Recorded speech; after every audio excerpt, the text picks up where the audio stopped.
تطبيق بي بي لون للقروض الشخصية من الموبايل بيديك قرض لحد 50,000 جنيه.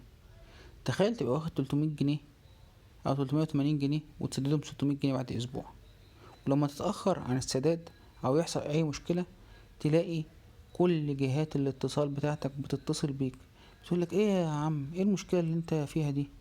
ده كلمونا النهاردة وقالوا انت عليك 600 جنيه ومش عارف تدفعهم. انا قلت لهم هبعت لك والله، انا قلت لهم ادفع لك والله. وتلاقي كل جهات الاتصال بتاعتك بعتلك على الواتس او على الفون او على الماسنجر بتقول لك نفس الكلام. شكلك عامل ازاي؟ التطبيق ده كل اللي طالبه منك تحمل التطبيق، تعمل تسجيل دخول، صورة سيلفي، صورة البطاقة، جهات الاتصال بتاعتك، صور، فيديوهات. بعد كده يقولك قيمنا، تخش تدخل نجمة، حتى اقل حاجة نجمة.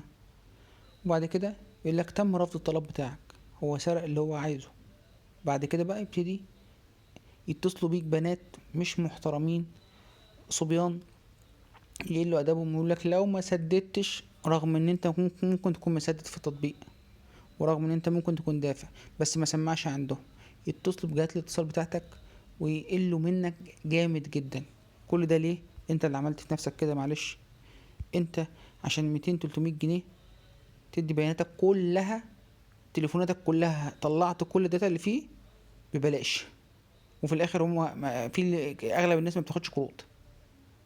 نصابين وعالم مش محترمين. نصيحة لكل بنت، لان في بنت كاتبة تعليق سيء جدا ان هم سرقوها وابتزوها بالصور اللي كانت على الموبايل بتاعها، حاجة قذرة جدا.